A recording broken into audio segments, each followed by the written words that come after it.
علیہ وسلم کی ذات پوری کے پوری ذات ہم سب کے لیے نمونہ ہے، تو میرے اور آپ کے آقا نے تو کثیر نکاح فرمائے اور شادیاں ایک سے زیادہ کی، لہذا اس میں بھی ہم جو ہے حضور پاک صلی اللہ علیہ وسلم کی اتباع کریں۔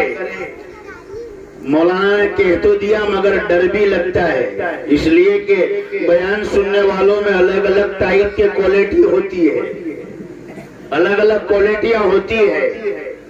بعض لوگ صرف آواز سننے آتے ہیں، بعض لوگ صرف چہرہ دیکھنے آتے ہیں، اور کچھ ہی ایسے ہوتے ہیں جو اس نیت سے بیٹھے کہ اس میں سے کوئی کام کی بات ہمارے لیے مل جائے، کوئی ہدایت کی بات مل جائے تو ہمارا کام بن جائے۔ اور اگر ہمارے کہنے اور آپ کے سننے سے ایک آدمی کے دل میں ہدایت کی کرن جو ہے پیدا ہو جاتی ہے اور روشنی کی پاؤ پھوٹ جاتی ہے، تو ہمارا آج کا جمع ہونا اللہ کی بارگاہ میں مقبول ہو جائے گا۔ اس لیے میں کہتا ہوں ڈر لگتا ہے۔ ایک جگہ میں نکاح میں بیان کے لیے گیا، مولانا عباس صاحب نکاح میں جانا ہوا بیان کے لیے، تو میں نے کہہ دیا کہ سنگل آدمی ہوگا تو اس کا ثواب بھی سنگل ہے۔ جتنے ہنسے وہ پہلے ہی سمجھ گئے ماشاءاللہ۔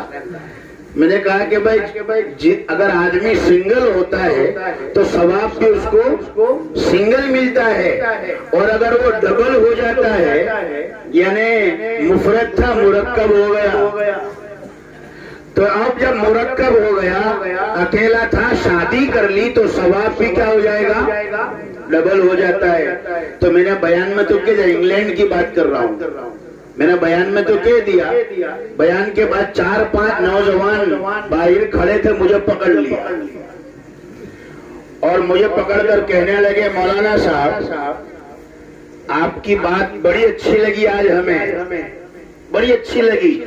میں سمجھا شاید کوئی حدیث یا کوئی قرآن کی آیت یا کوئی شعر اچھا لگا ہوگا۔ میں نے پوچھا کہ بھائی کیا اچھا لگا آپ کو، کیا اچھی بات لگی؟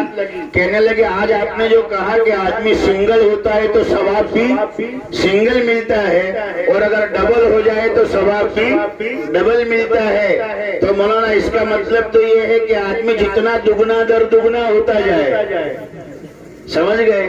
یعنی آدمی جتنا جو ہے اس معاملے میں آگے بڑھتا جائے اس کا ثواب بھی اتنا ہی آگے بڑھتا جائے گا۔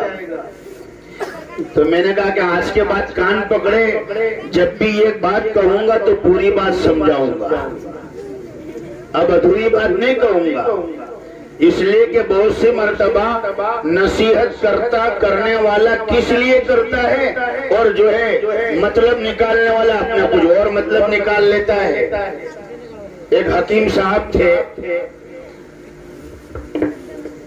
ان کے پاس ایک بیمار آیا اور کہنے لگا کہ حکیم صاحب کے یہاں دعوت تھی تو کھانے بیٹھا، اب کھانا کھایا اس نے برابر، بڑے مزے سے لطف لے کر کھانا کھایا، اور کھانا پیٹ بھر کر کھانے کے بعد چھاس پیش کی گئی۔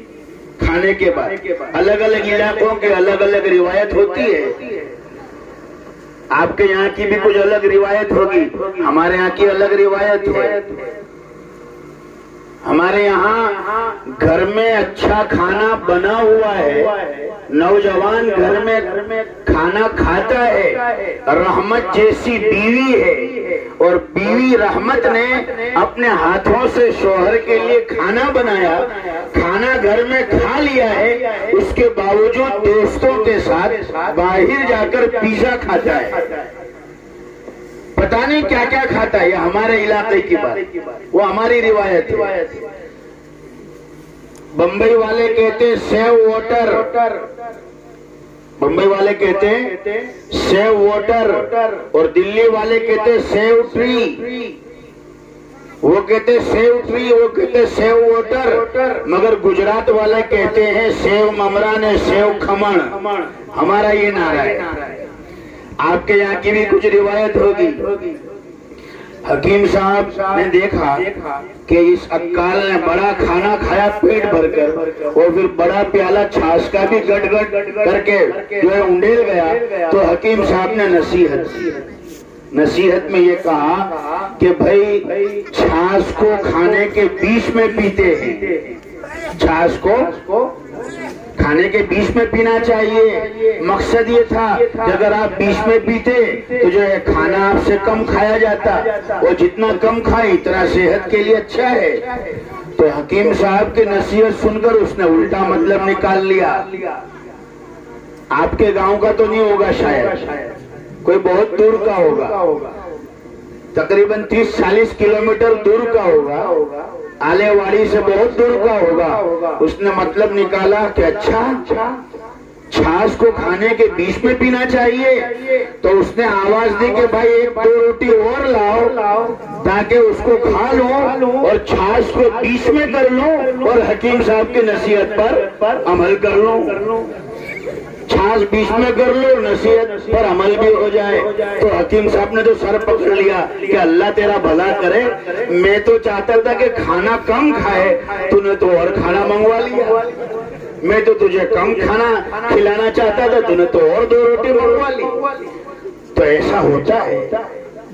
میں نے بھی کان پکڑے کہ بھئی آج کے بعد یہ بات کہوں گا، مگر اس کے ساتھ کچھ اور ضروری نصیحت بھی کروں گا۔ اگر آج کے زمانے میں ہمارا نوجوان اپنی ایک بیوی کو خوش رکھے، اور بیوی کو خوش رکھنا یہ بھی نبی کی سنت ہے، یاد رکھیں، یہ بھی حضور کا طریقہ ہے۔ میرے اور آپ کے آقا صلی اللہ علیہ وسلم دنیا میں ایک ایسی ہستی گزری ہے کہ جن کی تمام بیویاں حضور کی مرید تھی، یاد رکھنا، تمام بیویاں حضور کی مرید تھی۔ آج کا نوجوان اگر اپنی ایک بیوی کو خوش رکھے اور اس کے حقوق کو ادا کر دے تو آج کے زمانے کا ولی ہے۔ میں یہ علماء کرام کی موجودگی میں کہہ رہا ہوں، آج کے زمانے کا ولی ہے۔ کیوں؟ اس لیے کہ میاں بیوی میں جہاں نفرت پیدا ہوتی ہے یا محبت کم ہو جاتی ہے تو وہیں شیطان کو نیو ایگزٹ بنانے کا موقع ملتا ہے، نیا راستہ نکالتا ہے، نیا طریقہ نکالتا ہے، نئے رشتے تلاش کرتا ہے۔ اسی لیے فرمایا جتنی میاں بیوی میں محبت ہوگی اتنی گھروں کے اندر اللہ سبحانہ و تعالیٰ کی طرف سے خیر و برکت آئے، خیر و برکت آئے۔ میرا یہ مضمون نہیں ہے، میں تو چلتے چلتے اس پر آ گیا۔ عرض یہ کرنا ہے کہ صرف ایک انسانی حیثیت ایسی ہے، اور وہ ہے عورت کی حیثیت، جس میں ہمیں حضور پاک صلی اللہ علیہ وسلم کی زندگی میں نمونہ نہیں ملے گا۔ اسی لیے اللہ سبحانہ و تعالیٰ نے آپ صلی اللہ علیہ وسلم کو زیادہ نکاح کرنے کی اجازت دی اور حکم دیا۔ میرے اور آپ کے آقا کا ہر فعل اور ہر قول اللہ کی طرف سے ہوتا تھا، وہ اپنی طرف سے کوئی کام نہیں کرتے تھے۔ قرآن کہتا ہے وَمَا يَنْطِقُ عَنِ الْهَوَىٰ إِنْ هُوَ إِلَّا وَحْيٌ يُوحَىٰ۔ ہمارے نبی اپنی طرف سے کوئی کلام نہیں کرتے۔ یہاں اگرچہ کلام کا ذکر ہے مگر مفسرین حضرات فرماتے ہیں کہ اس میں افعال بھی آ گئے، اس لیے کہ حضور کے فعل بھی تو حدیث ہے، یعنی کلام ہے۔ تو آقا کے نہ کلام نہ آقا کے افعال، فرمایا کہ سب منزل من اللہ ہوتے ہیں، اللہ کی طرف سے وہی ہوتے ہیں۔ میں 2-3 بات ضروری کر دوں، وقت اتنا نہیں ہے اور نہ میں اس پوزیشن میں ہوں، صبح سے ہم بیٹھے بیٹھے آئے ہیں، مگر اللہ کا کرم ہے کہ اللہ نے عافیت سے آپ کے یہاں پر پہنچا دیا۔ تو میں 2-3 ضروری باتیں، اور آخر میں 4 چیزوں کی دعوت قرآن نے دی ہے، وہ آپ کے سامنے پیش کر دی۔ 4 مقام حضور کی اس آیت نے بتلائے۔ نمبر 1 رسول ہونا، نمبر 1 نمبر 2 نبی ہونا، الرسول النبی، رسول اور نبی ان دونوں میں فرق ہے، اور میرے خیال سے آپ کو سمجھانے کی ضرورت نہیں ہے، اس لیے کہ آپ علماء کی مجلسوں میں دعوت و تبلیغ کی محنت میں جڑنے والے، ماشاءاللہ دین کی محفلوں میں بیٹھنے والے، رسول کا درجہ بڑا ہے، اسی لیے رسول کا لفظ رسول کو مقدم بیان کیا، نمبر 2 پر نبی کا لفظ لائے کہ ہمارے پیغمبر نبی بھی ہے، رسول بھی ہے۔ ایک لائن میں کہہ دوں کہ رسول انہیں کہتے ہیں جنہیں نئی کتاب اور نئی شریعت دی جاتی ہے، اور نبی ان کو کہتے ہیں جن کو نئی کتاب اور نئی شریعت نہیں دی جاتی، ان کو اگلے رسول کی تابع داری کرنے کا حکم دیا جاتا ہے، اور لوگوں کو اگلے رسول کی کتاب اور رسول کی ذات کی طرف دعوت دینے کا حکم دیا جاتا ہے۔ تو یہ 2 صفتیں حضور کی بتلائی، الرسول النبی۔ نمبر 3 بھائی کتنی ہو گئی؟ 2 صفت ہو گئی۔ نمبر 3 تیسری صفت ہے الامی، کہ ہمارے پیارے رسول اور ہمارے نبی وہ امی ہیں۔ امی کا معنی ہوتا ہے جن کا انسانوں میں کوئی استاد نہ ہو۔ امی کا معنی کیا ہوتا ہے؟ ہاں، سوچ سمجھ کر ترجمہ کرنا۔ ہمارے والد صاحب اکثر ہم بیان میں بھی کہتے ہیں، اللہ تعالی ہمارے علماء کرام کی عمر میں برکت عطا فرمائے۔ ہمیشہ طلبہ کو بھی کہتے ہیں کسی بھی گاؤں میں جاؤ ترجمہ سوچ سمجھ کر کرنا، محاوری ترجمہ بھی کر سکتے ہو، کہیں ایسا نہ ہو کہ لفظی ترجمہ کرنے کی نسبت پر کہیں تفریقے نہ پڑ جائے، تمہارے اوپر انگلیاں نہ اڑ جائے۔ اس لیے امی کا معنی سوچ سمجھ کر کرنا پڑے گا۔ امی کا معنی نعوذ باللہ ان پڑھ مت سمجھنا، اور ان پڑھ کرنا بھی نہیں، اس لیے کہ حضور پاک صلی اللہ علیہ وسلم کے پاس جو علم تھا وہ اتنا تھا کہ گویا کہ ایک سمندر ہے، ایک دریا ہے، اور پوری دنیا کو جو علم دیا وہ اتنا ہے کہ ایک سوئی کو سمندر میں ڈالا اور ڈال کر واپس نکالا تو سوئی پر جتنا پانی آتا ہے اتنا علم پوری دنیا کا ہے، اور میرے اور آپ کے آقا کا علم سمندر سے بھی زیادہ، وہ تو سمجھانے کے لیے۔ اور یہ بھی یاد رکھے، میں زیادہ نہیں کہوں گا، امی ہونا امت کے لیے تو عیب ہو سکتا ہے، یعنی پڑھا لکھا نہ ہونا یا عام انسان کے لیے عیب ہو سکتا ہے، بلکہ ہے آج کا زمانے میں اتنا ایڈوانس بنا انسان کہاں تک جا رہا ہے، اور ہم نہ دین کا علم حاصل کر رہے ہیں نہ دنیا کا علم حاصل کر رہے ہیں۔ اگر ہمارے بچے دین دنیا کی تعلیم سے کوڑے ہیں، اپنے وقت کو جوانی کو لایانی میں برباد کر رہے ہیں، چوراہوں پر بیٹھ کر، نکڑ پر بیٹھ کر، چائے کی ہوٹلوں پر بیٹھ کر اپنے وقت کو، قیمتی خزانے کو ضائع کر رہے ہیں، نہ دنیا کا علم ہے نہ دین کا علم ہے، میرے بھائی اور بزرگوں، یہ ہمارے لیے بڑے خطرے کی علامت ہے۔